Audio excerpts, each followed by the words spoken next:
show do not reflect the views and opinions of our advertisers and management of Pacific Telestations Incorporated. You're watching Buzz with Jess Lujan. Good evening, Guam. I'm Jess Lujan. Welcome to this edition of The Buzz. Tonight, very interesting show, an exciting show, actually. I'm glad to see Mr. Manny Duenas, who is the president of the Guam Fishermen's Co-op, and we're here to talk basically about a bill that had a public hearing last week, Bill number 11-32. Good evening, Manny. How you doing? Good evening. You know, let's just get to the nuts and bolts of this. There was a public hearing. The Fisherman's Co-op, which you represent, you came out basically opposing the bill. You're not opposing the bill in its intent. I think everybody is in agreement of the intent of destruction to anything, the environment and all that. But when fishermen like yourself, other fishermen who are targeted, and I'm reading the bill. I'm not a fisherman, but I've been in the legislature when fishing issues have come about, and it seems to me that the fishermen here in Guam have been targeted for the depletion of this fish stock. Yes, we're contributing factors, but I don't think the great majority of the depletion of the stock is because of Manny Duenas and everybody else that fish. Maybe to a percentage or two, but not a great percentage. Manny? First of all, I agree, and the fishermen all agree that we need to protect our marine resources. Mm-hmm. There is a need to protect our corals. Mm-hmm. Not the way as presented by Senator Cruz in Bill 11-32. Mm-hmm. The problem of the bill itself was addressed 2 years ago or a year and a half ago by everyone, mm-hmm. and our concerns were there. However, none of the concerns that we raised were ever incorporated into the new version, mm-hmm.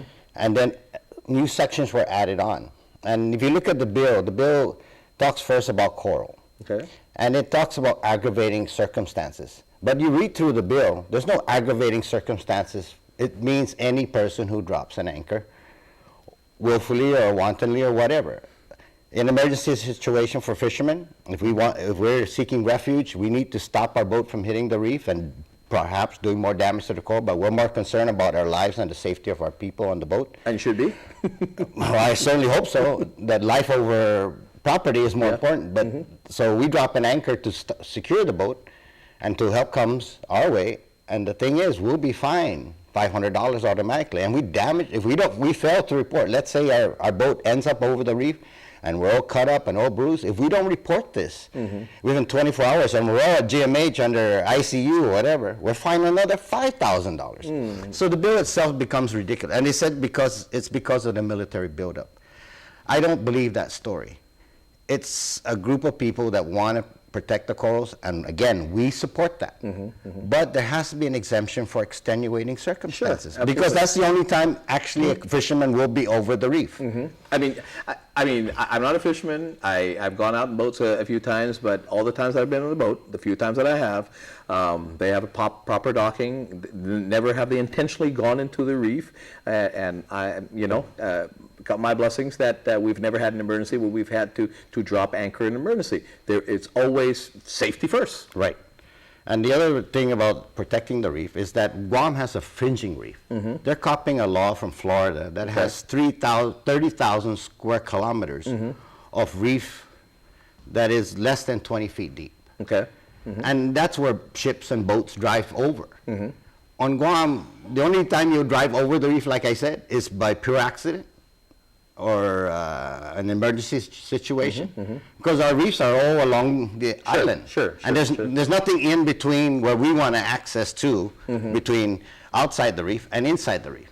And so if you're trying to protect something, it kind of baffles me. And going through the reef, I think will do a lot of damage to one's vessel, would it not? Correct, and that's the concern. Mm-hmm. I mean, mm-hmm. I think it's ludicrous to assume that fishermen will purposely, or any boater on Guam, mm-hmm. and that's what I'm concerned about. It doesn't only apply to fishermen, it mm-hmm. applies to a lot of small boaters. Mm-hmm. And also it applies to the tourism industry. Sure, sure. And that's the one that scares me the most, because our tourism is the bread and butter. Yeah. And as tourism builds on Guam, you're going to need more boats out here, mm-hmm. more vessels to carry the tourists out to the ocean, mm-hmm. to dolphin watch and all the other activities. Mm-hmm. But there are going to be mishaps. Now, Manny, you said this bill was introduced previously. The Fisherman's Co-op put in its comments. You finished saying that the comments that you put in basically in certain provisions weren't adhered to. They didn't listen to that. This is not a new bill. This is a resurrected bill, but without the inclusion of the recommendation of a once introduced bill. Correct. And that not only the Fisherman's Co-op, who has spent a lot of time to put our answers together or our concerns together, but also government of Guam agencies. In a time when there's a lot of important things to do among GovGuam agencies, the original version and the original comments were never incorporated into the bill. We could have gone through this bill a lot faster. And I'm saying that this bill could have flown to the door on the choral section if all those comments were incorporated in the first. Now, who was the previous author of the that? same author. The same author. The same senator introduced it the first time. Okay, so one would think, I mean, again, that to incorporate a previous bill and comments to make a better bill. Would that? Yeah. I would think so. We'll be right back. We've got to take a break.